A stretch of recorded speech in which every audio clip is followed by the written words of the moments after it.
tuvimos por ahí algún inconveniente, un imponderable, les ofrecemos una disculpa.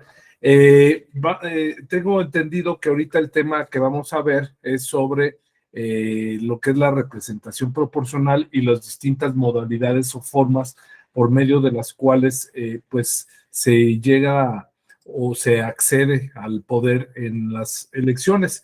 Este tema pues es un tema muy importante que es dentro del tema de la administración de las elecciones, porque pues es un papel fundamental el rol que juegan los órganos electorales administrativos derivado de la función o la actividad que tienen que llevar ellos a cabo, ¿no? Esta función se ve reflejada pues no solamente a través del ejercicio del cómputo que llevan a cabo las mesas directivas de casilla el día de la jornada electoral y el escrutinio, sino también a través del ejercicio que se llevan a cabo en los órganos desconcentrados de los institutos, ¿sí? Que pues les corresponde llevar a cabo el cómputo también y desde luego en algunos momentos el recuento de los votos y también en algunos casos pues al Consejo General de los OPLES y al Consejo General del Instituto Nacional Electoral, en el cual pues obviamente lleva a cabo el ejercicio de lo que son los cómputos en el caso del Senado de la República, ya a nivel nacional, y en el caso de gobernador, pues la entrega de la constancia correspondiente que se otorga, ese diseño es el que se tiene propiamente a nivel estatal y a nivel municipal, ¿no?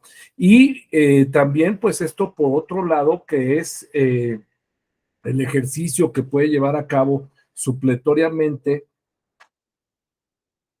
los órganos administrativos electorales centrales, como es el caso de los consejos generales de los OPLES o del propio Instituto Nacional Electoral. La verdad es que en el Instituto Nacional Electoral no se ha visto mucho de esos casos, si me permiten, creo que no los ha habido, en el cual pues se lleve a cabo un ejercicio de lo que es el cómputo derivado de que no se generan las condiciones necesarias para que este se lleve a cabo donde tradicionalmente se maneja, que es en pues ya no sabemos si es en los extintos consejos distritales, ahorita por lo pronto sí, y los consejos locales, ¿no? Pero a final de cuentas, pues este ejercicio es la razón de ser por la cual es importante tener en consideración o tener en cuenta cómo se lleva a cabo la manera de las elecciones o la forma en que arriban al poder los candidatos, las candidatas y los candidatos. Y bueno, este tema también es bien importante porque ustedes saben que la función o la actividad que se lleva a cabo para lo que es el realizar el cómputo, llegar al acceso al poder, pues a nivel federal, pues viene un diseño de una norma en común y pues la ruta está muy marcada, ¿no? Pero a nivel de los estados, pues es un tema muy complejo porque pues no solamente existen distintas formas de llegar al poder, sino existen también distintas actividades solemnes para que lleguemos al ejercicio del poder. Entonces, ahí es cuando a nosotros se nos genera pues una serie de confusiones porque pues son muchísimas las fórmulas y esas fórmulas pues dependen también del estado en el cual nos encontremos y depende también de pues la disposición o el diseño normativo que tenga tanto la Constitución como también los reglamentos o los acuerdos que se manejen en ese sentido por parte de los órganos administrativos, ¿no? Esta actividad, bueno, pues como les comentaba, pues es muy importante. Bien, y en este caso lo que vamos a analizar pues son las distintas formas por medio de las cuales las candidatas y los candidatos acceden en el poder, ¿no? Y sí me gustaría escucharte, mi querida Hortensia, si nos puedes decir cuáles son las formas en que las candidatas y candidatos acceden al poder en una elección aquí conforme al diseño mexicano. Obviamente en el entendido de que estamos ahorita en un momento inédito, en el cual pues estamos pues en medio de una batalla legal y jurídica, electoral, en la cual pues el diseño pues ha cambiado un poco, ¿no? Pero bueno, vamos a, en términos generales, a comentar ese tema. A ver, mi querida Hortensia. Está apagado tu micrófono, Hortensia, ¿eh? Sí, ya. Ya, venga. Buenas tardes.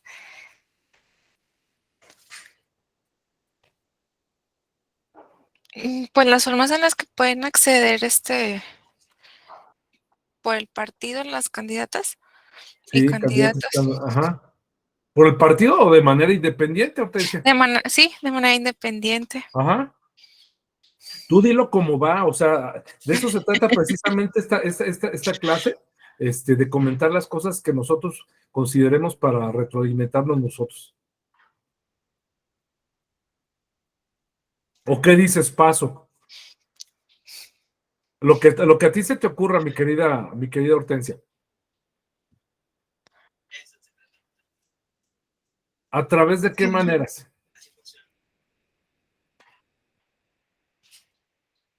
A ver, vamos a darle la oportunidad a Jesús. Adelante, Jesús. Buenas tardes, doctor. Buenas tardes, compañeros. Generalmente se accede por voto directo en el caso de la mayoría relativa, y también la asignación ya sea de escaños o curules por representación proporcional en el caso de los congresos, y voto directo ya sea para los ejecutivos. Muy bien. Fíjense una cosa bien importante. A ver, existe una serie de diseños a nivel internacional, como lo que es la fórmula para acceder al poder. Hay algunas fórmulas, que es la fórmula O'Hare, la fórmula de Generali, en fin, hay muchas fórmulas por las cuales se analiza o se cuenta la votación para la cual accede al poder. Aquí en México, el diseño lo vamos a dividir, mi querida Lili, en dos aspectos, a nivel nacional y a nivel estatal. A nivel nacional, el diseño es muy claro y no tenemos ningún problema, mi querido Raúl Pablo, que es a través de voto directo que se eligen el presidente o la presidenta de la República, se eligen las diputadas o diputados por mayoría relativa y las senadoras y los senadores por mayoría relativa. El otro esquema es a través de representación proporcional, en la cual escoges a través de ese modelo de representación proporcional a las diputadas y diputados del Congreso y a las senadoras y senadores también de la Cámara de Senadores. Y por otro lado, en el Senado de la República hay un sistema que se le llama primera minoría, es decir, del segundo lugar para abajo, ¿sí? Tienen acceso a 32 escaños del Senado de la República. Ese es el diseño a nivel nacional, a nivel federal, pero el diseño a nivel nacional también es un diseño muy complejo, porque ahí entendemos de que la manera en la cual se accede a lo que es el poder es a través de la votación directa en el caso de la gobernadora o del gobernador, y en el caso de las diputadas o diputados de mayoría relativa. Ya se encuentra aquí su profesor Juan Carlos, el maestro Juan Carlos Silva. Los dejo en inmejorables manos. Nada más recordarles una cosa. Tenemos el día lunes una clausura, una conferencia final, sin agraviar, porque ahorita van a tener una conferencia magistral también aquí con mi querido maestro Juan Carlos, con un tema que le gusta muchísimo y en la cual ha aportado mucho en el sistema electoral mexicano. Tenemos una conferencia magistral a cargo de la magistrada Gabriela del Valle Pérez. Ella es la magistrada de la Sala Regional Guadalajara. Entonces, por favor, tratemos de estar un poquito antes de las 4 de la tarde para el efecto de empezar la charla, ¿no? Adelante, mi querido maestro Juan Carlos, por favor. Buenas tardes. Ahora sí, muy buenas tardes. Pues miren, primero, pues para explicarles por qué apenas me conecté, vengo de otro evento en la sala superior donde me tocó participar y bueno, pues a veces el tráfico es muy complicado. Resulta que el tema que me encargaron fue relativo a cuestión de representación proporcional. Entonces, si ustedes me permiten, les voy a compartir la pantalla.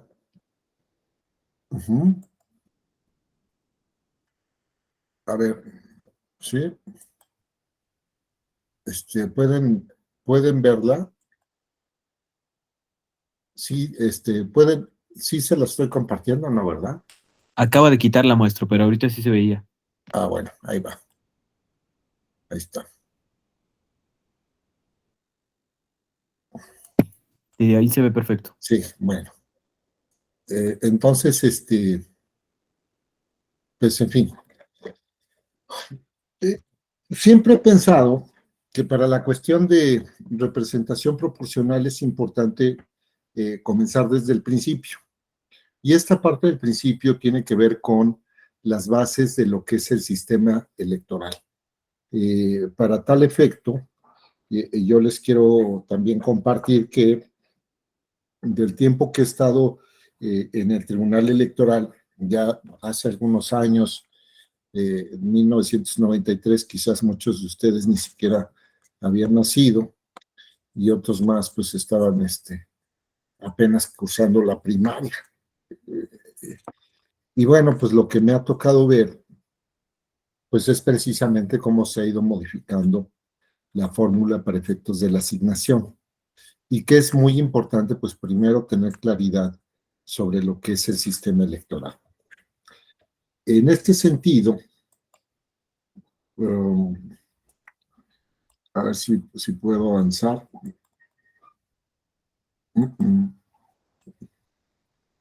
No, pues no me deja avanzar.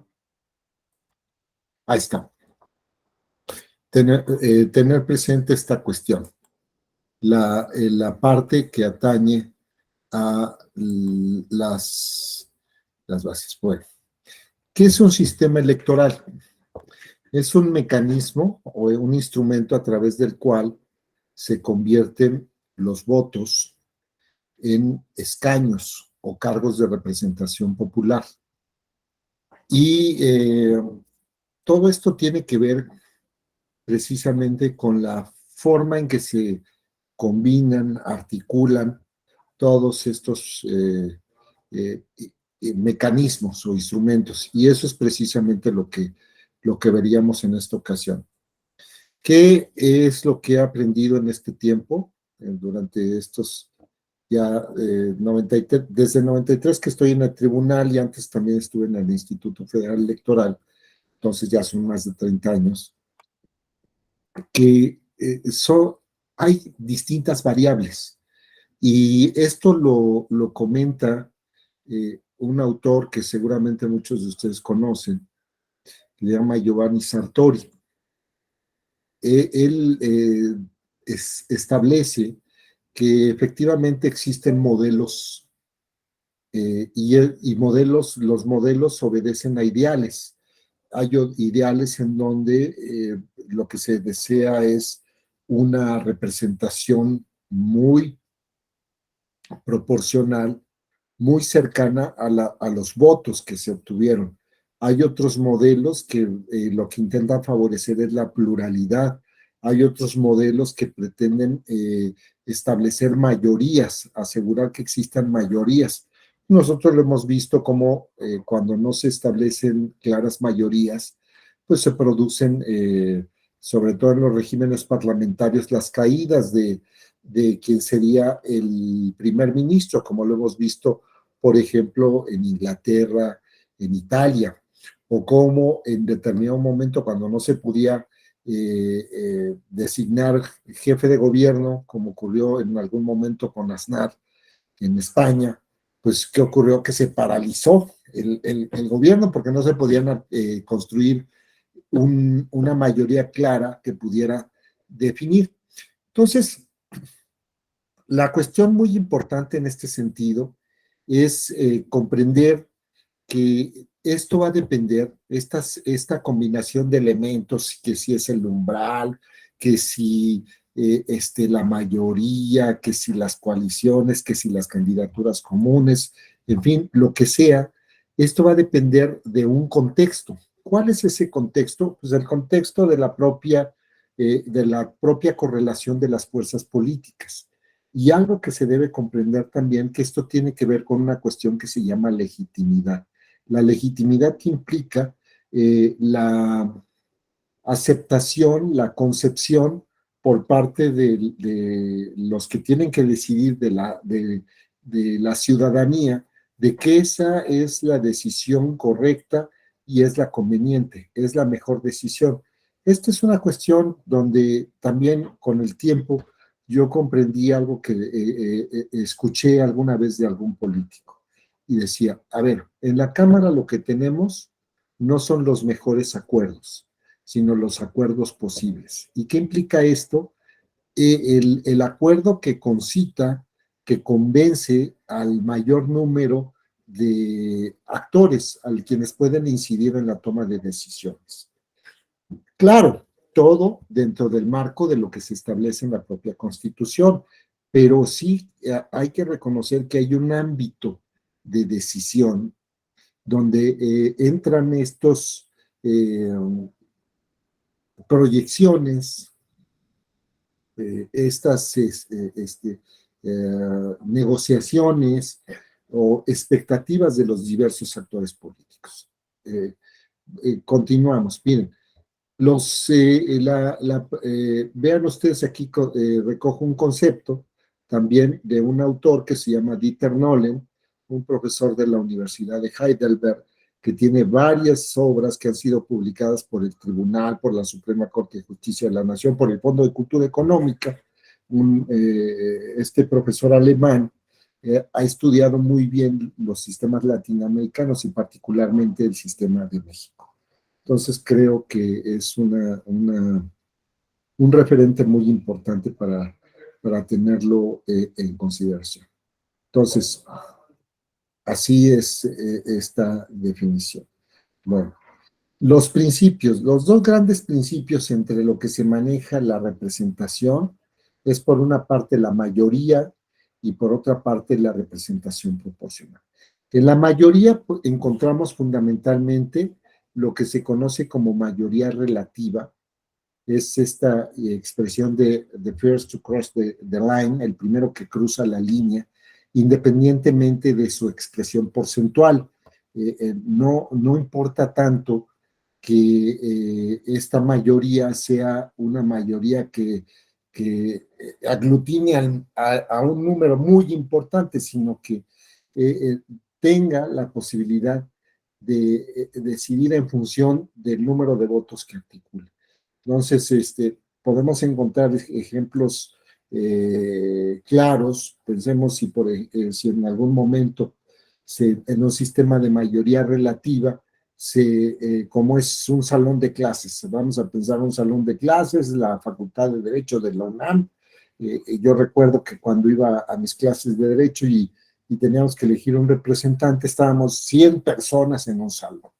Y entonces estas 100 personas van a decidir quién es el jefe de grupo. Y vamos a pensar que está tan atomizado todo que hay 10 candidaturas. Y 10 candidaturas que cada una de ellas alcanzó por lo menos 8 a convencer a 10 personas. Y ahí tenemos 80 definiciones.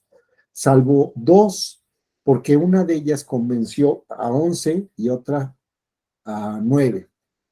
Entonces, y que serían la candidatura A y la candidatura B. La candidatura A convence a 11, la candidatura B a 9 y el resto de las candidaturas a 10 cada una. ¿Quién va a ganar en esa elección, en un sistema de mayoría relativa? Quien obtuvo 11 votos. Fue el primero que cruzó la línea. Y entonces, ¿esto qué implicaría? Que el que porcentualmente tiene el 11% de los votos ya tiene esa representación, mientras que el resto de las candidaturas que en su conjunto aglutinan al 89%, pues se quedaron sin representación. Y es así como funciona este sistema de mayoría relativa. ¿Y qué tendríamos nosotros que revisar? Oye, ¿esto es justo? Pues eso es justo, es lo correcto de acuerdo con ese sistema. ¿Y qué sería lo importante? Pues ver que pues, se llevó a cabo la votación en una forma correcta, que no el que obtuvo 11 votos, pues resulta que oigan, yo fíjense que tengo la vara alta con el director o la directora y pues entonces puedo conseguir que tengamos prebendas y facilidades para faltar y entonces que nos justifiquen y las calificaciones y becas. Pues eso no sería correcto. Pero si encontramos una cuestión de que los electores, las electoras se pudieron expresar con libertad, pues está correcto. Entonces, primero que pues, mayoría absoluta. Es cuando la votación requerida consiste en un 50% más un voto. Y vean ustedes, nos estamos refiriendo a 50% más un voto. ¿Cuánto sería el 50% más un voto de 1000? Pues es 501 votos. Sin embargo, no representa el 51%. El 51% serían 510. Entonces, esto nos da claridad. El 50% más un voto es una mayoría absoluta. Todo lo demás que exceda a esa expresión numérica es una mayoría calificada. Las 2/3 partes, las 4/5 partes, etc. Entonces, esto funciona muy bien, estos sistemas de mayoría, fundamentalmente en cargos uninominales, cuando es solamente uno de los cargos. Digo, bueno, nosotros ya sabemos que en el sistema de la Cámara de Diputados y la Cámara o Cámara de Diputadas y Diputados y la Cámara de Alta, el Senado, pues tenemos el sistema de mayoría con el de representación proporcional que vamos a ver un poco más adelante. Entonces, así en esta parte de mayoría. Lo que es representación proporcional. Representación proporcional pura es cuando existe una correlación más o menos exacta entre la expresión porcentual con el número de votos.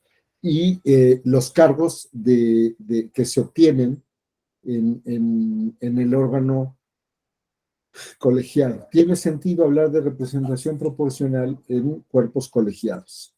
Entonces, representación pura, no agregas ningún dato adicional. Y generalmente, pues es en aquellos casos en donde todo el órgano se elige por el sistema de representación proporcional, donde se busca que exista correlación entre votos y escaños, y donde regularmente los cargos no son fijos, es decir, cuando se utiliza la expresión santa hasta 400 integrantes del cuerpo colegiado de que se trate. Entonces, ya cuando empezamos con cosas de que, mira, vamos a meter circunscripciones, ya eso es un elemento que distorsiona la representación proporcional. Cuando empiezan, el umbral mínimo es de tanto, hay límites a sobre y subrepresentación, unos van por mayoría y otros por representación proporcional, eso ya, por definición, hace que el sistema sea impuro y sí puede existir la aspiración de que más o menos exista una correlación, pero ya el sistema no lo da, no podríamos identificarlo como representación proporcional pura. Entonces, cualquier expresión donde encuentren ustedes, hay umbrales mínimos, máximos, hay más de una circunscripción, el número es fijo, ese sistema ya no es puro. La representación proporcional impura es cuando ya empezamos a incluir cualquiera de estos elementos y Dieter Nolen también distingue entre representación proporcional con barrera legal. es decir, para que tengas derecho a participar en la asignación por representación proporcional, debes obtener un porcentaje mínimo. Entonces, a esto nos estamos refiriendo. Son elementos que es muy importante tenerlos claros por los distintos efectos, porque cuando empezamos a tomar este tipo de decisiones, particularmente cuando estamos en el caso de los consejos generales, que son los que realizan la asignación de diputaciones o senadurías por representación proporcional, en el caso de los congresos locales, la Cámara de Diputados, el Congreso de la Unión o la Cámara de Senadores. En fin, tenemos que ver esto. Inclusive usted se sabe que también el caso de los ayuntamientos municipales incluye representación proporcional con otras variantes. En fin, bueno, entonces, de aquí se empieza a manejar estas ideas de que lo que debe buscar un sistema de representación proporcional o el sistema electoral es la correlación entre votos y escaños. Y ya nosotros advertimos que un sistema de mayoría no te va a dar necesariamente una correspondencia entre votos y escaños, sobre todo si el sistema es de mayoría relativa, como lo ilustramos en el ejemplo. No va a haber eso. Y uno pensaría, esto sí lo vas a conseguir en un sistema de representación proporcional. La propia fórmula te lo va a dar, pero también, así como tiene ventajas, también tendría sus desventajas. Algunos dirán, bueno, el tema de la representación proporcional es que no se establecen mayorías claras. No, pues no, puede suceder así, y entonces por eso vemos alianzas y nada menos en nuestro espectro actual de cómo se da la configuración con los partidos políticos, podemos ver pues algo que para muchos sonaba inimaginable hace 10 años, pues cuando una coalición entre el PAN y el PRI, o cuando una coalición entre un partido de izquierda y el Partido Verde, pues parecía que jamás, ¿no? Pero bueno, pues se vienen dando, ¿no? Y como también ha habido coaliciones entre el PT y partidos de derecha, ¿no? Bueno, pues esto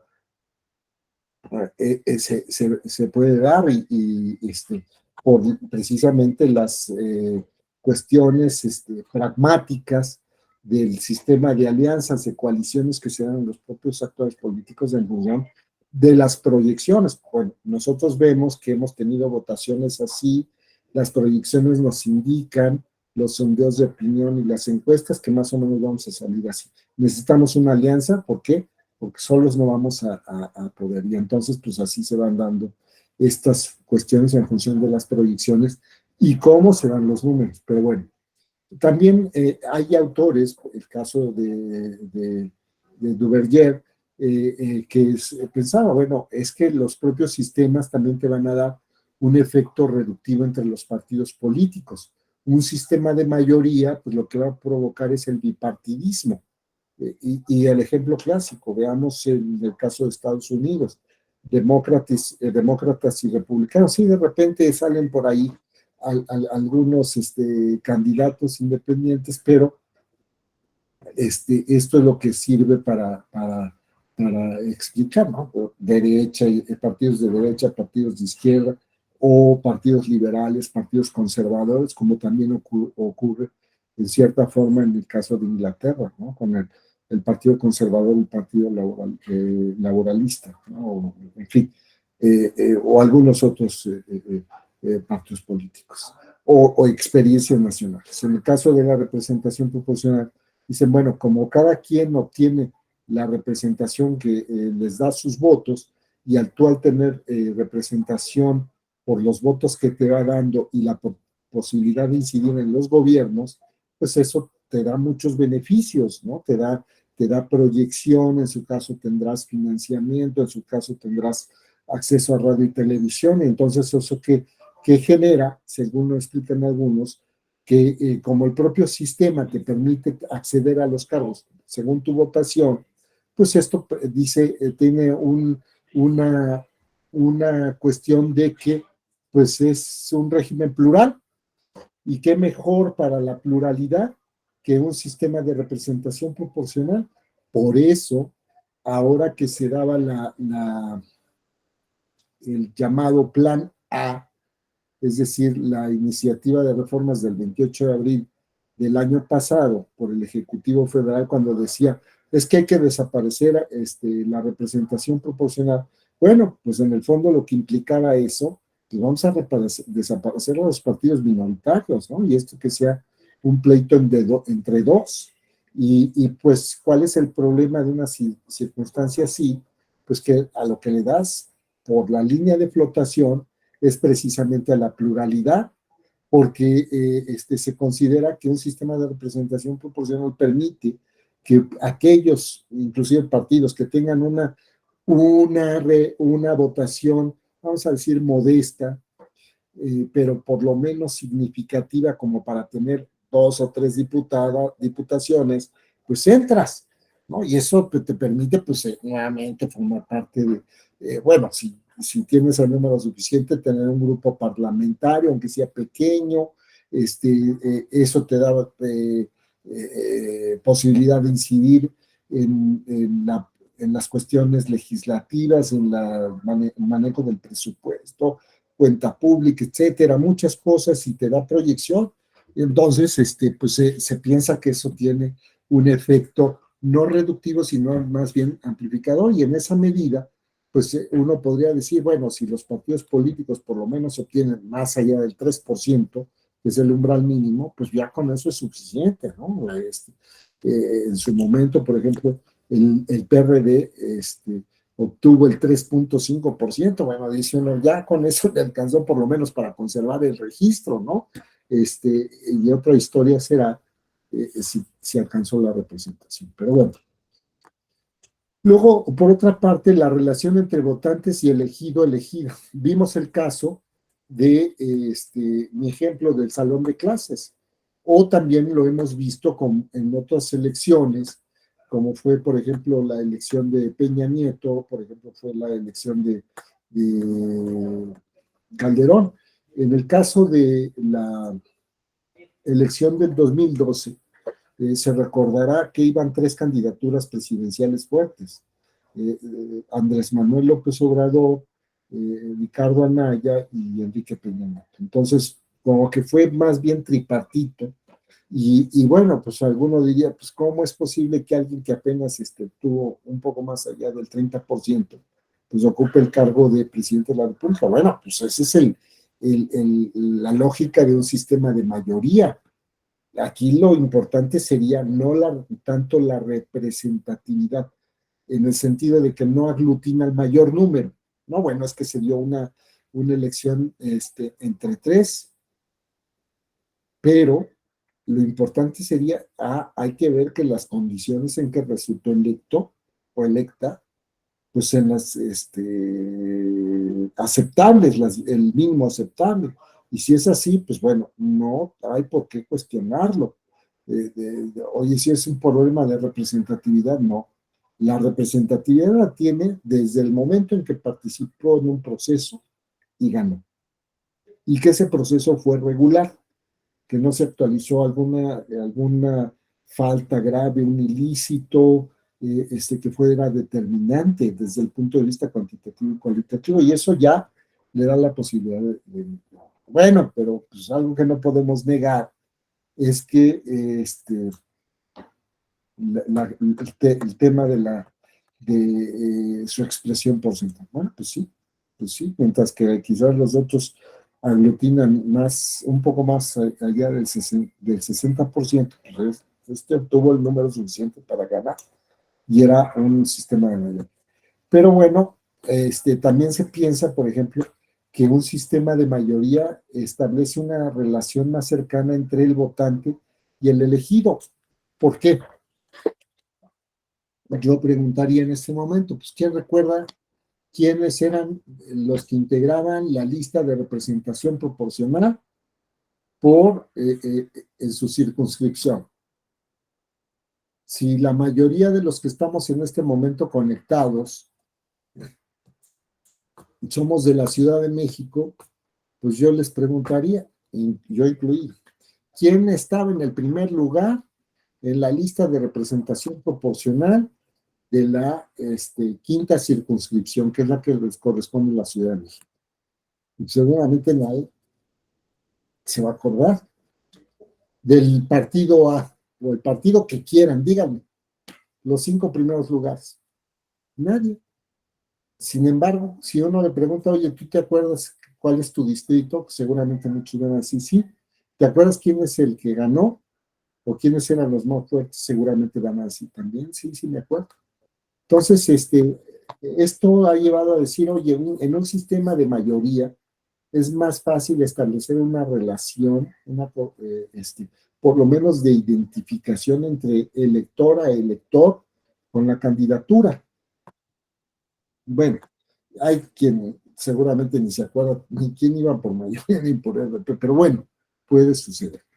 Luego, lo del gobierno efectivo versus pluralidad. Y aquí se ha pensado, oye, es que un sistema de mayoría lo que te garantiza es gobernabilidad. Porque fíjate que si empiezas en un sistema de RP, pues bueno, cada quien tiene una concepción distinta de lo que debe ser el programa gubernativo, el programa legislativo, no sé, las políticas públicas, cuáles deben ser las prioridades en el presupuesto, etcétera. Y entonces uno diría, bueno, pues por eso queremos gobiernos de mayoría, porque queremos una línea de conducción, un liderazgo, definiciones claras. Pero bueno, pues, ¿qué ocurre también en los gobiernos de mayoría? Pues que siempre va a haber minorías que mientras que sean representativas, pues lo importante es que también sean escuchadas y que se tome en cuenta su parecer. Entonces, no podemos desconocer que hoy por hoy hay oposición, hoy por hoy hay grupos parlamentarios significativos, entonces no se les puede desconocer. Esto es lo que se ha llamado se ha dado en llamar el estatuto de la oposición garantizada. No debes desconocer que a pesar de que tengas una mayoría, existen minorías y esas minorías, mientras que sean representativas, debes tomarlas en cuenta. Entonces, recuerden ustedes, por ejemplo, hace poco hubo decisiones de la Sala Superior en donde de la Comisión Permanente se suprimía su participación, y eso, pues, eso no es correcto. Oye, pues si tienen representación en las cámaras, independientemente de que sean mayoritarios esta o las otras 2 fuerzas o 3 o las que sean mayoritarias, pues no puedes silenciar, opacar esas presencias, silenciar esas voces. ¿Por qué? Porque eso se implica entonces que no van a estar participando en la toma de decisiones. Y claro, haz valer tu mayoría, pero siempre pues tiene que haber esos mecanismos porque finalmente ese es un mecanismo de control y eventualmente esas minorías se van a convertir en mayorías, así como actualmente tú ahora eres mayoría, pues, pues no naciste siendo una mayoría, mucho tiempo estabas en la minoría y servías esa función de oposición, de resistencia, y tan fue efectivo que después vino la alternancia. Entonces, esto es una cuestión muy relevante que debemos tomar en cuenta. Cómo los principios no solamente tienen una incidencia inmediata en cuanto a quienes están llegando a los cargos públicos, sino también en la forma en que se ejercen las funciones de gobierno. ¿De acuerdo? Bueno, continuamos. En esta cuestión, si ya pasamos a la siguiente lámina, vemos tipos de elecciones que se combinan en los sistemas electorales, uninominales o unipersonales, que es el caso fundamentalmente de este tipo de cargos, gubernaturas, residencia de la República, entre otros más. Y pluripersonales o plurinominales, es decir, cuando se vota por varios cargos, fundamentalmente en cuerpos colegiados, como es la Cámara de Diputaciones del Congreso de la Unión, la Cámara de Senadores o el Senado de la República, para utilizar un lenguaje incluyente, o bien el caso de las legislaturas locales, los ayuntamientos y los ayuntamientos municipales y las alcaldías de la Ciudad de México. Entonces, aquí eliges un órgano de composición plurinominal o pluripersonal. Bueno, entre estos elementos técnicos está la cuestión de las circunscripciones electorales.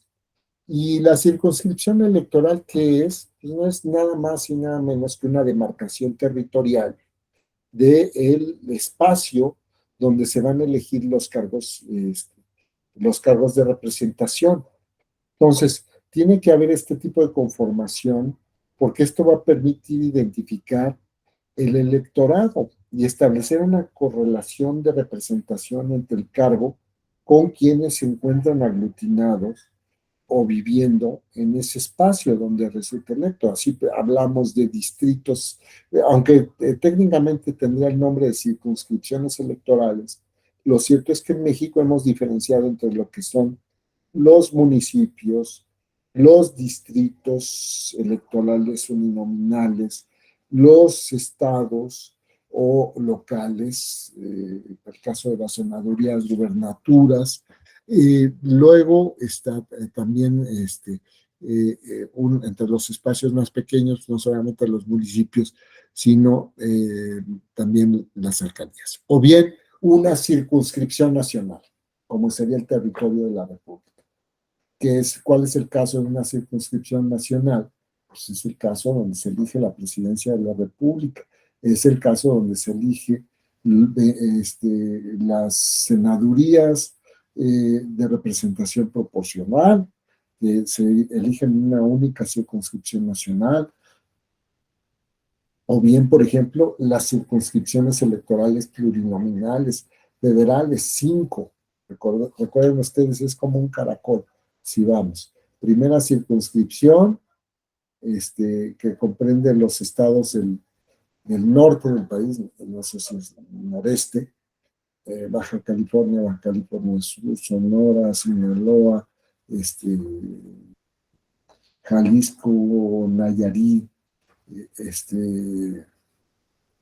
Chihuahua, me parece, ¿no?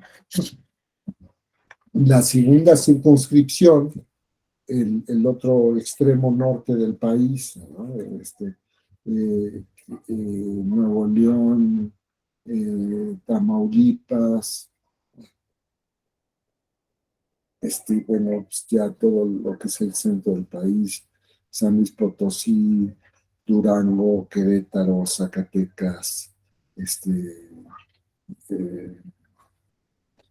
Coahuila, también me parece. Querétaro, creo que ya lo mencioné. Luego, la tercera circunscripción con Veracruz, Yucatán, Campeche, Quintana Roo, Oaxaca, Chiapas, Tabasco, lo que ya mencionó Veracruz. Luego, una cuarta circunscripción electoral plurinominal, cuya sede es la Ciudad de México, y con esta demarcación que comprende Guerrero, desde luego la Ciudad de México, Morelos, Tlaxcala, Puebla, y luego pues una quinta circunscripción electoral plurinominal, que sería la de la sala Toluca, ¿no? Y bueno, pues también ahí están las salas, ¿no? Cuáles son las cabeceras de circunscripción, y que comprende el Estado de México, Hidalgo, Michoacán y Colima. Entonces, ahí tenemos, enfocaron todavía algunos estados, Guanajuato, Aguascalientes, en fin.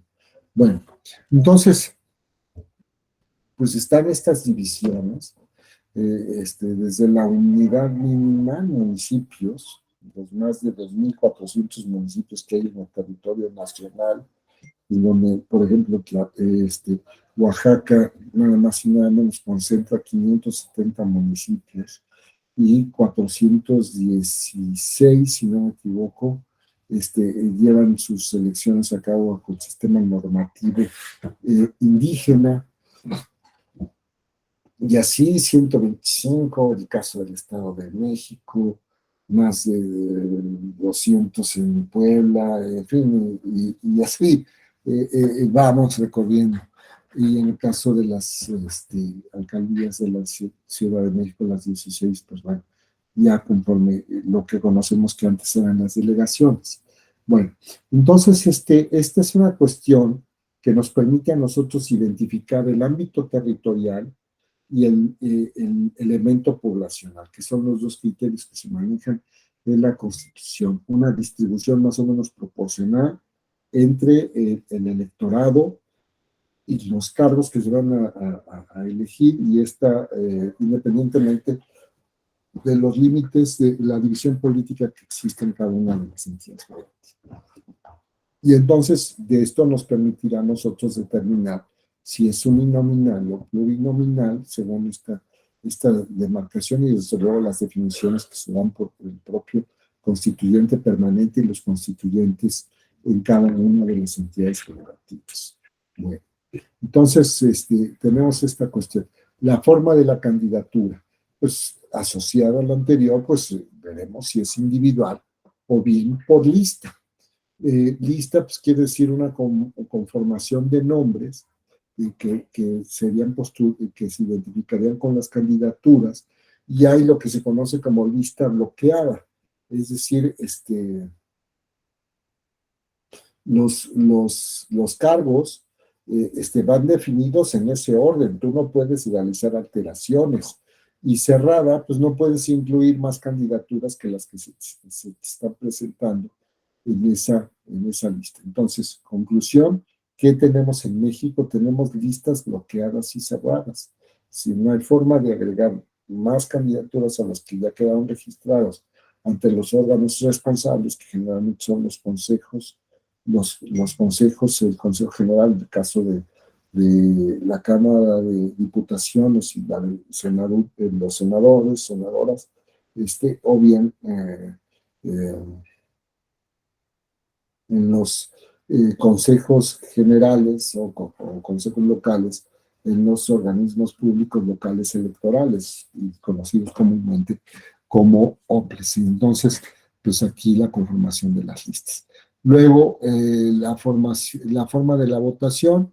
En México, ¿qué es lo que tenemos? Tenemos un voto único con doble efecto. Es decir, cuando nosotros vamos y votamos por mayoría, a la vez ese voto, para efecto de no desperdiciarse, recuerden el ejemplo de la jefatura del salón, ahí podríamos decir, sí, si fueron electos por 11 personas y esto representa el 11%, pues resulta que el 89% se desperdicia. Y entonces lo que se está buscando es precisamente darles representación tanto a los de mayoría como a los que no alcanzaron la mayoría, pero en un sistema de representación proporcional. ¿Y qué tenemos en México? Nosotros tenemos una boleta única que nos dan de mayoría cuando vamos a votar para Cámara de Diputados o Cámara de Senadores. Y entonces, por el anverso, ¿qué tenemos? El nombre, la fórmula, quienes integran la fórmula de un partido político, o independientemente que el partido político esté coaligado, si estamos pensando en el escenario de las elecciones federales. Y entonces ponemos el tachecito, o la paloma, o lo que sea, la marca para identificar por qué estamos votando. ¿Y ese voto para qué sirve? A la vez el voto se asigna para representación proporcional. Si se voltea la boleta, al reverso están las listas con las 40 fórmulas de propietario y suplente que va por cada partido político y son por los que finalmente se va a votar, ¿no? Entonces, esta es una cuestión muy, muy importante para tener en cuenta de esta cuestión de representación proporcional, en el caso de México. Y esto no quiere decir que cuando se vota el voto único con doble efecto, que cuenta para mayoría como para RP, no esté votando uno por la lista de representación proporcional. Es decir, no podemos decir que es una votación indirecta, porque el que está votando por los cargos es la persona, no está votando por un elector en una votación indirecta en primer grado. El elector, el ciudadano vota por el elector o elector, y este es el que vota, si fuera en primer grado. Si es en segundo grado, vota por la ciudadanía por un elector, y este elector a su vez por otro elector en segundo grado, y ese es el efectivo, que ese es el que va a votar. México tuvo estos sistemas durante prácticamente todo el siglo XIX, hasta que cambió con una ley de 1916, y entonces, inclusive desde antes de la Constitución de Cádiz, pero pues, fuera de eso, no tenemos ninguna votación indirecta. Y por el hecho de que sea representación proporcional, tampoco se puede decir que sea una votación indirecta, porque no se vota por electores. Bueno, dicha esta aclaración, identificamos nuestra forma de votación como única, con doble efecto. Hay ocasiones en que al elector se le dan 2 o más votos, y es lo que se conoce de 2 votos. Pues sí, yo voy y voto por esta lista, por esta fórmula y por esta otra fórmula. O acumulativo o alternativo, bueno, por esta, y ya dependiendo de la correlación, por esta otra. También sería alternativo o acumulativo. Tengo 2 votos y los 2 votos se los doy a una fórmula, a una candidatura. Bueno, transformación de votos y escaños, que ya lo vimos, y luego tenemos el tema, ya en cierta forma. En el sistema de mayoría, bueno, pues fundamentalmente es el de relativa y absoluta. Te mencionamos también el calificado, pero más bien sería esta cuestión. En absoluto, fundamentalmente se va a dar en los sistemas a doble vuelta. Por ejemplo, el caso de Costa Rica, el caso de Chile, el caso de Colombia, que si no se concita esa mayoría absoluta en la primera vuelta, pues se convoca una segunda vuelta, pero ya nada más con las candidaturas que hubieran obtenido el mayor número de entre todos los que participaron. Los demás quedan fuera, y lo que se busca es precisamente aglutinar preferencias para construir una mayoría inobjetable que tenga este carácter absoluto y que sea el que esté decidiendo y que gane las votaciones. Pero bueno, esta cuestión. En el sistema de representación proporcional, básicamente hay 2 grandes mecanismos: el sistema de divisor o DONT, o de la cifra más alta, y el sistema de cociente simple o HAR, que vamos a ver un poco más adelante. La forma de candidatura y la votación, que ya sería insistir en algo que ya hemos visto hace un momento: relación entre elector y candidato diputado, relación entre candidato diputado y sus respectivos partidos, la planeación y la composición de los grupos políticos, que serían cuestiones adicionales, ¿no? Porque, pues bueno, lo que se busca también en cualquiera de los sistemas es que exista una cierta disciplina de partido. Y bueno, pues que hemos visto nosotros que más bien lo que está imperando es una situación pragmática. De repente son electos por el partido A, llegando ya a la Cámara, dicen, no, pues mira, ahora me voy a pasar al grupo B, porque lo que queremos es que tenga un grupo parlamentario, o sabes que ya no estoy de acuerdo con los principios de la dirigencia, y entonces pues, me vuelvo independiente. Y bueno, pues se dan unas cuestiones que es lo que se ha identificado como el llamado transfugismo, ¿no? Oye, pues llegas por un partido político, por una fuerza política, y finalmente ya a la hora buena, en donde hay que tomar decisiones y votar, entonces ya no quiero ser X, Z o Y, ¿no? Entonces, es una cuestión, y bueno, pues empezando porque ni siquiera los electores pueden controlar esa parte, ¿no? Salvo que sea en un proceso de reelección, pero en principio, pues oye, no tendrían, digo, sí, actualmente existe lo de la revocación de mandato, pero pues, es una cuestión que tiene otros efectos y que, pues bueno, ya vimos lo que ha ocurrido. Bueno, entonces, pues como se dan estas variaciones, no existe lo que se conoce como el mandato imperativo, es decir, mientras que tú seas militante del partido, conservas el cargo. Pero una vez que abdicas o renuncias, pierdes no solamente la relación con el partido, sino también el cargo. En México no tenemos una cuestión así, salvo, insisto, lo que se conoce como revocación de mandato. Entonces, ya vimos esta parte y vamos ahora a esta sección que corresponde a la mayoría y representación proporcional. Entonces, y el segmentado o mixto.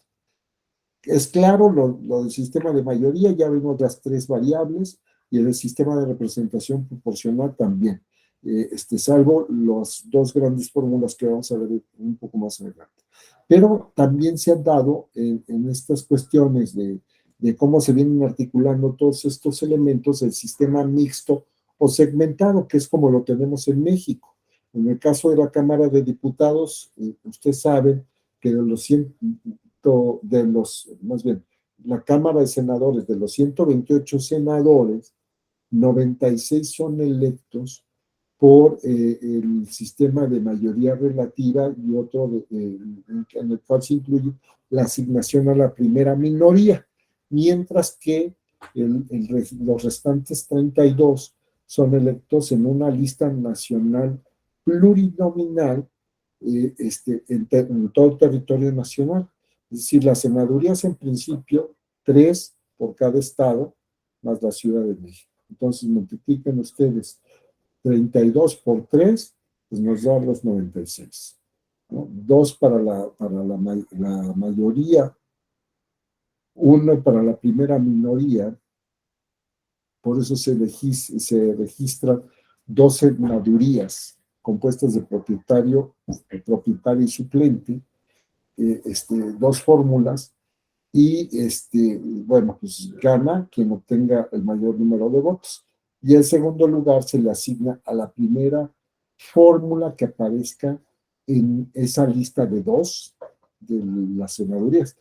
Y aparte están otros 32 nombres de cada partido político en donde se van a elegir, pero la circunscripción electoral nacional, plurinominal, y entonces ahí se eligen los 32. En el caso de la Cámara de Diputados, de Diputadas, se eligen de los 500, 300 en distritos electorales uninominales, primero que cruce la línea, y 200 en 5 circunscripciones electorales plurinominales, es decir, si son 5, divide los 200 entre 5, pues son 40 por cada circunscripción, son listas de 40, representan los partidos políticos para cada circunscripción, es decir, 5 listas por partido político para todo ese espectro, y entonces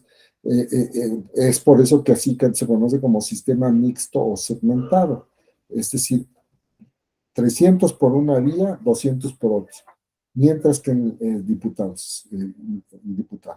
Mientras que las senadurías van 96 y 32. Ahí está el sistema segmentado, 2 segmentos, o mixto. Entonces, es esta cuestión. Luego, veamos un ejemplo. Ya aquí arbitrariamente se establece lo que es mayoría relativa. Vean ustedes, tenemos en este caso un partido A con 260,000 votos, lo que representa el 26%, el B con 200,000, el C con 150,000, el D con 250,000, y el E con 140,000. Entonces, aquí, ¿quién ganaría? Pues gana el partido A. Y vean ustedes cómo en este sistema de mayoría, con el 26%, se quedó con el cargo o los cargos, si fuera un sistema colegiado de varios cargos y que nada más operaba en mayoría. Entonces, ¿qué sería? Que si sumando los otros porcentajes, diríamos, usted con el 26% se quedó con toda la representación de los cargos. Esto a pesar de que el 74% no votaron por usted. Sí, pero pues es una fórmula de mayoría. Y aquí lo que estamos buscando, si le preguntaran al asesor que estableció este sistema o que influyó para que cuando se legisló se estableció un sistema, así diría, pues bueno, era lo que estábamos buscando era que eficacia del gobierno, es decir, que hubiera una clara dirección mayoritaria y que los demás no nos estorbaran, ¿no? Entonces, bueno, así. Si fuera un sistema de mayoría absoluta a 2 vueltas, con los datos del mismo ejemplo, nosotros ¿qué podríamos establecer? Oye, pues mira, en la primera vuelta se advierte que ninguno de los 5 partidos políticos obtuvo una votación tan significativa que le dé en la mayoría absoluta el 50% más un voto. Y digo, nada más veamos la expresión porcentual, pues ya con eso ninguno te dio el número. Uno tuvo 26%, 20%, 15%, 25%, 14%. ¿Qué podríamos decir? Esa sociedad está muy dividida, es muy plural y seguramente van a tener problemas de gobernanza, ¿no? Porque pues como no hay una clara mayoría, pues así ahora sí como dicen, en el pecado llevan la penitencia, ¿no? Pero pues, sí, muy plural, pero pues para la hora de la verdad, pues no sé, seguramente no va a ser tan sencillo, ¿no? Pero bueno, estamos pensando que es un cargo uninominal. Y entonces regularmente los sistemas a 2 vueltas pasan los que obtuvieron las votaciones más altas. ¿Quiénes pasarían de aquí? El que obtuvo 260 y los que obtuvieron 250,000. Es decir, partido A y D. Y aquí en este ejemplo, arbitrariamente, yo quise que ganara el partido D. Yo no diría, ¿por qué ganó el partido D? Pues porque seguramente todos los pequeños dijeron, no, ¿sabes qué? Con A ni a la esquina. Mejor ahora le vamos a jugar todos en contra, ¿no? Hagan de cuenta así como si fuera fútbol. ¿A quién le juegan todos bien? Y muchos diríamos, pues a la América, ¿no? Este equipo seguramente juega y es de los sotaneros. Nunca juega bien, pero cuando juega con el América, le sale la casta, ¿no? Y uno diría, pues sí, a lo mejor es una situación similar, ¿no? Traen tantos agravios de lo que era un partido mayoritario que deciden aglutinarse con D. En México, este sistema 2 vueltas ya existió en San Luis Potosí, en las elecciones municipales, y yo me acuerdo, yo todavía estaba en la sala superior, y pues me llamó la atención, como me han llamado la atención muchas cosas que enseguida les puedo comentar, que iban en un sistema 2 vueltas. Y recuerdo que más o menos estaba una situación así. Después de la primera vuelta, creo que fueron más o menos 13 municipios en donde el PRI no obtuvo la mayoría suficiente para no irse a la segunda vuelta. Y entonces se fueron a la segunda vuelta. ¿Y qué pasó? Aunque el PRI había ganado en la primera vuelta, pero no por números suficientes, en esos 13, por lo menos en 11, en la segunda vuelta le jugaron como si fuera en la América y se hicieron las construcciones en otros polos de atracción política y el PRI, de los 11 que había ganado, pero no en número suficiente en la primera vuelta, solamente en la segunda vuelta conservó 2. Creo que fue una cosa más o menos así. Y entonces yo decía, cuando el PRI va a querer un sistema a 2 vueltas cuando era mayoría, pues yo diría, pues nunca, porque pues esto le va a pasar. Y bueno, pues quizás ahora las circunstancias cambiaron y ahora quizás el partido político diría, no, sí una segunda vuelta, ¿no? Lo que me hace falta, pues es concitar estas cuestiones. Pero estas definiciones, ¿cómo se van a ir dando? Pues seguramente vamos a pensar, si traducimos, vamos a pensar, A es el PRI, o PAN, o como se quiera, B es Movimiento Ciudadano, CPT, D es Morena, PAN, o fin, como quieran acomodarlos. Yo no diría, bueno, si van a un sistema de 2 vueltas, pues ¿qué harían?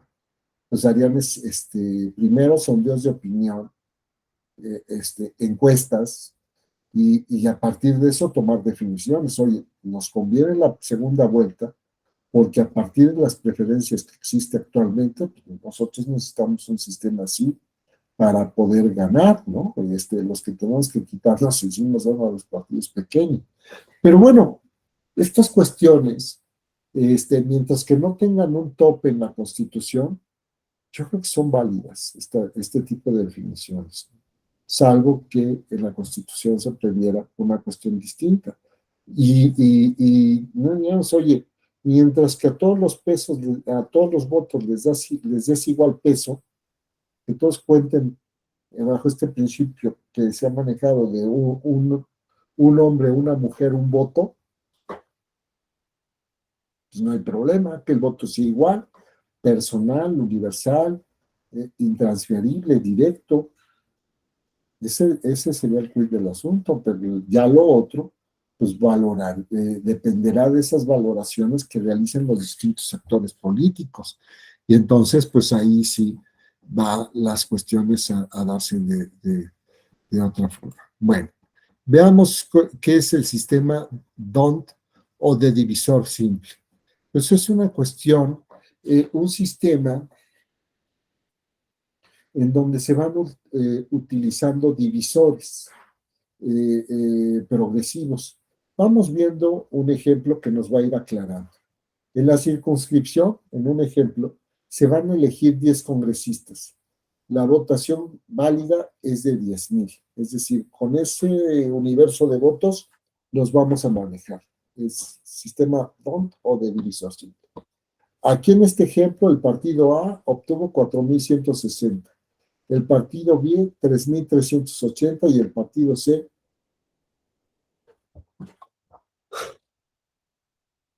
2,460. Si ustedes suman todos estos números, nos va a dar 10,000. Y entonces vean ustedes cómo vamos dividiendo estas votaciones entre un divisor. Aquí, 4,160 entre 1, pues da igual. 4,160 entre 1 igual a 4,160. 4,160 entre 2, 2,080. 4,160 entre 3, 1,386. 4,160, 1,040. 4,160 entre 5, 832. Lo siguiente sería dividir igual entre estos divisores simples, 3,380 y 2,460, de tal manera que se van obteniendo cifras. Y entonces, si nosotros ponemos todo esto, estas cifras en escalones, vamos a pensar que ocupamos para el color rojo, pues nos aparecerían en color rojo los lugares 1, 4, 6 y 7, si lo ponemos así ordenadamente. Mientras que para el partido B, tendrían los lugares 2, 5, 8, 10, y el partido C, donde dividimos 2,460 entre 1, entre 2, que nos dio 1,230, tenemos los lugares 3 y 7. De tal manera que tendríamos 1 para partido A, 2 para partido B, 3 para partido C, 4 para partido A, 5 para partido B, 6 para partido A, 7 para partido C, 8 para partido B, 9 para partido A y 10 para partido B. De tal manera que ya al hacer la asignación total, vemos que el partido A obtuvo 4, el partido B obtuvo 4 y el partido C obtuvo 2. Este sistema no se aplica en México. Nosotros tenemos el de cociente simple, que es más o menos esta fórmula. Sí, tiene variantes, pero vamos viendo cómo se construye. Igual vamos a utilizar los mismos valores. Hablemos de un partido A, un partido B y un partido C, donde estas votaciones que obtuvieron de 4,160, de 3,380 y 2,460 lo obtienen igual para el sistema de cociente. Y entonces aquí tenemos, en la circunscripción se van a elegir 10 congresistas. La votación válida es de 10,000, igual que en nuestro ejemplo anterior, 10,000. Son 3 partidos. En la primera ronda es por cociente simple. Es decir, si tú vas a asignar 10 cargos, cada votación la tienes que, primero obtienes un cociente, ¿cuánto vale cada cargo? Si son 10 cargos y la votación total son 10,000, 10,000 entre 10 quiere decir igual a 1,000. Es decir, si por cada 1,000 votos que tú obtengas, te alcanza para comprar una diputación. Ese es el cociente. Y entonces, yo daba clases en la Facultad de Derecho y les decía a los alumnos, oigan, pues es como si vamos a comprar naranjas, ¿no? Ahí en una subasta, en una almoneda, o como se llama, ¿no? Y entonces, o como se vende a veces el pescado, en fin, en grandes mercados y todo. Y entonces vamos a pujar. Bueno, pues dicen, mira, cada naranja o costal de naranjas te va a costar 1,000 pesos. Entonces, cada que tú traigas 1,000 pesos, te vamos a dar tu costal de naranjas, ¿no? Pues igual, hubo alumnos que me decían, oiga, maestro, y funciona el ejemplo también con toronjas o con manzanas, y pon la fruta que quieras, ¿no? Es nada más para ilustrar. Bueno, y entonces, ¿qué tenemos aquí?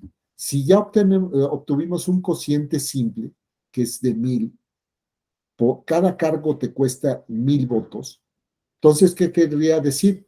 Que si el partido A obtuvo 4,160, entonces le alcanza para 4 curules y tiene un resto, es decir, votos que le están sobrando, son 160. Aquí, con 3,380, claramente pues son 3 curules, le sobran 380. El partido C obtuvo 2 curules porque gastó 2,000 votos, obtuvo 2,460 y le sobraron 460. Y en el segundo momento es por restos mayores. Como ya asignamos cargos, vean ustedes, aquí 4, aquí 3 y aquí 2, tendríamos ya 4 más 3 son 7, más 2 son 9. Son 9 diputaciones ya asignamos. Nos sobra una porque son 10 en total. La última, ¿cómo la vamos a asignar? Por resto mayor, el que obtenga el resto mayor. Y entonces vamos a la segunda ronda de asignación. Partido A con sus 160 votos. El B con 380 y el C con 460. ¿Quién obtuvo el resto mayor? Vean ustedes. C con 460. Entonces, en la segunda ronda, la última curul se asignó al partido C, que tiene el resto mayor más alto. Y la distribución total de curules, ¿cuál fue? A con 4, B con 3 y C con 3. Y vean ustedes qué cosa tan interesante. En el sistema DONT, o divisor simple, con los mismos votos, pero un distinto mecanismo, A obtuvo 4, B 4 y C 2. Aquí, ¿qué partido político salió favorecido? Los partidos medianos, podríamos decir. Y con el partido de cociente, ¿qué partido salió favorecido? Los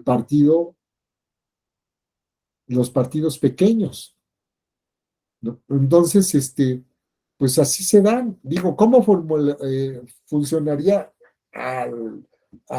siendo una chulada el ejemplo, si el sistema fuera de representación proporcional pura. Bueno, es que hay que poner el número de cargos que les permitan tener sus representantes.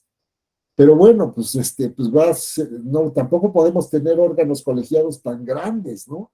Pues, miren, quitémonos problemas, si van a ser 1,000, 10,000, pues, establezcamos un órgano de 1,000. No, bueno, eso pues, va a ser una locura, ¿no? Nunca se van a poner de acuerdo, las votaciones, las asistencias, económicamente es impráctico, en fin, muchas cuestiones. ¿Qué es lo que se quiere entonces? Representatividad. Pero vean ustedes cómo estas fórmulas dan distintos resultados. Aquí el pagano fue el partido pequeño. Y uno diría, bueno, fue lo justo, ¿no? Y aquí el pagano fue el partido mediano. Y entonces, pues yo qué diría, este esquema, si pensamos en México, les gustaría mucho a los partidos medianos, ¿no? Y pensemos, ¿no? Y hagan sus conjeturas en función de las votaciones que están obteniendo los partidos. No sé, Movimiento Ciudadano, quizás el Partido Revolucionario Institucional, en fin, y aquí uno diría, no, bueno, aquí van los partidos pequeños, ¿no? PT, Verde, PRD, ¿no? Que les convendría más este sistema. Pero bueno, finalmente, pues esto que va a ser objeto de decisión pues, de los distintos actores políticos, ¿no?